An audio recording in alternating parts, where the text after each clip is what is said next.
เราจะก้าวข้ามความกลัวได้อย่างไรเดียได้ไปเจอคลิปหนึ่งค่ะของคุณวิล สมิธนะคะเขาพูดถึงความกลัวเนี่ยได้อย่างน่าสนใจมากเลยทีเดียวค่ะถ้าใครกำลังเผชิญความกลัวอะไรบางอย่างอยู่ในตอนนี้นะคะเรามาดูคลิปนี้กันค่ะแล้วความกลัวจะไม่น่ากลัวอีกต่อไปThe daily confrontation with fear has become a real practice for me since about three years ago. I went skydiving in Dubai, right? Skydiving is a really interesting confront with fear, right? So I gotta stand up. I'm sorry, I gotta stand up. All right. So what happens is you go out the night before and you take a drink with your friends and somebody says, "Yeah, we should go skydiving tomorrow." And you go, "Yeah, we'll go skydiving tomorrow." Yeah. And you go, "Yeah." And everybody goes, "Yeah." Right? And you go home and you by yourself, you're like, Right? And you're like, well, I mean, they was drunk too. Maybe, I mean, we don't have to go. We don't have to do it. So then that night you're laying in your bed and you just keep, and you're terrified. You keep imagining over and over again jumping out of an airplane and you can't figure out why you would do that, right? And you're laying there and you have the worst night's sleep of your life, but you still have the hope that your friends were drunk, right?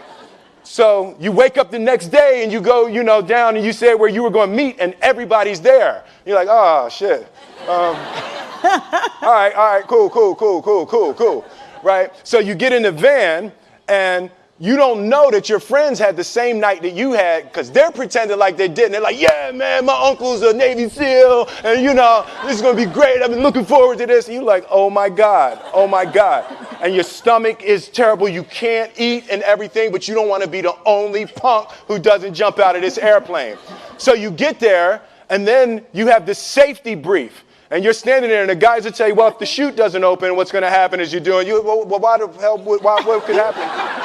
That the chute wouldn't open, right? So you do a thing, and what you do is your first jump, you're attached to a guy, and you get there, and there's an airplane, and nobody's stopping. Everybody's still going.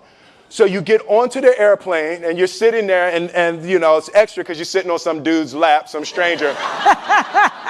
You're sitting on his lap, and it's like, you're trying to make small talk. Yeah, man. So you be jumping with people all the time, huh? Right? So, and then you just want to make sure, you got kids, right? You got people you need to see, right? You just want to make sure he's serious, right? So you get in there. So everything's normal. So you fly and you go up to 14,000 feet, and you notice there's a light. It's red and it's yellow and green, right? So right now the light's red. So then you start thinking at some point the light's going to go green, but you don't know what's going to happen, right? And you wait and it goes yellow and the light goes green and somebody opens the door, and in that moment you realize you've never been in a freaking airplane with the door open. Terror, right? So you go, and then if you were smart, you sat in the back so you don't go first, right? And then people start going out of the airplane. And you go, and the guy walks you up to the end of the thing, and you're standing and your toes are on the edge, and you're looking out down to death. And they say, on 3. And they say, 1, 2, and he pushes you on 2 because people grab on 3, right? Right? And you go, and you fall out of the airplane, and in 1 second, you realize that it's the most blissful experience of your life. You're flying, right? It doesn't feel like falling, right? It's like you actually are kind of held a little bit by the wind. And then you start falling, and there's zero fear. You realize that the point of maximum danger is the point of minimum fear. It's bliss.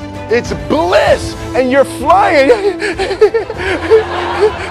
right? And you're doing that, and then 20 seconds, 25 seconds, 40 seconds, and you have enough time to just kind of be like, oh, shit, that's that building. I like that one. Oh, you can see the ocean. Right? You start doing all of that, and the lesson for me was, why were you scared in your bed the night before? What do you need that fear for? Just don't go. Why are you scared in your bed 16 hours before you jump? Why are you scared in the car? Why could you not enjoy breakfast?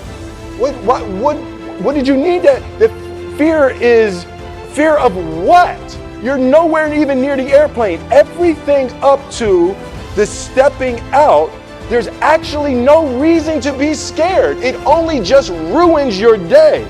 You don't have to jump.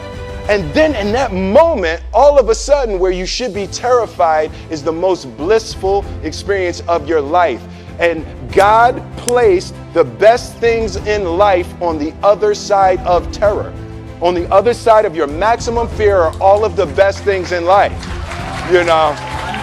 เห็นไหมล่ะคะเพื่อนๆความคิดแล้วก็จินตนาการของเราเนี่ยใหญ่คับหัวเรามากแล้วมันก็เป็นตัวบงการความรู้สึกความกลัวของเราเนี่ยให้ออกมาแบบใหญ่ทวีคูณถ้าเรากลัวอะไรนะคะให้เราเผชิญหน้ากับมันค่ะพิสูจน์สัมผัสมันด้วยประสบการณ์ของตัวเราเองหนทางนี้นะคะมันอาจจะเป็นหนทางที่ดูแบบอันตรายนะคะแต่ว่ามันก็เป็นหนทางเดียวนะคะที่จะทำให้เราเนี่ยก้าวข้ามความกลัวนี้ไปได้จงก้าวข้ามผ่านความกลัวนั้นด้วยตัวคุณเองแล้วคุณอาจจะเจอประสบการณ์ที่แบบดีที่สุดในชีวิตคุณก็เป็นได้ค่ะ